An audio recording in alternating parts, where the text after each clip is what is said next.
Hello guys, welcome back and welcome kung bago ka sa channel na to. So, tapos na tayo sa addition and subtraction of integers. Next naman natin is multiplication and division of integers naman. Okay? So, same lang yung rules ng multiplication and division of integers. Okay? So, rule number 1, if the integers have the same sign, the product or the quotient is positive. Okay? And then rule number 2, if the integers have different signs, their product or quotient is negative. Okay? So, ganun lang simple yung rule ng multiplication and division. So, example tayo. For number 1, so dito muna tayo sa multiplication. So, positive 3 times positive 4. So, same sign sila. So, therefore, yung expected natin na result is positive. So, 3 times 4, that is 12. Okay. Number 2, negative 5 times negative 2. Again, same sign. The result is, the product is positive. So, 5 times 2, that is 10. Okay? So, multiply mo lang yung positive equivalent. 5 times 2, 10. Okay? Then next, negative 8 times positive 4. Now, dito, different signs. Positive, negative, positive. So, therefore, yung result niya is negative. So, 8 times 4, that is 32. Okay? Ganun lang siya.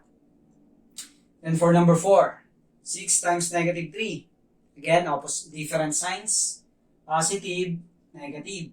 So, yung result niya is negative. 6 times 3, 18. Okay. Then, for number 5. So, pag more than 2 na yung multiply mo, pwedeng isa-isahin mo lang siya. Negative 5 times positive 3. So, different sign. So, the result is negative. So, negative 15. Negative 15 times 2. Again, different sign. So, yung result niya is negative 30. Or yung shortcut niyan, bilangin mo lang yung negative number.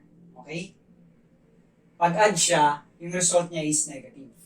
Pag even, positive siya. Okay, so dito, ilan yung negative number natin? Isa lang. So 1 is odd number. Pag sinabi natin odd number, hindi siya divisible by 2. Okay? So therefore, negative yung expected natin answer. So 5 times 3, that's 15, times 2, that is 30. Okay? So kung halimbawa, meron kang dalawang negative. So negative 5 times 3 times negative 2. So bilangin mo yung negative number, meron kang isa, dalawa. So 2 is even. Kasi divisible by 2. Therefore, positive yung magiging result niya. Okay, ganun lang. Bilangin mo lang yung negative number. Then, multiply mo lang to. 5 times 3, 15. Times 2, 30. Okay. Ganun lang. Pag more than 2 na yung pinamultiply.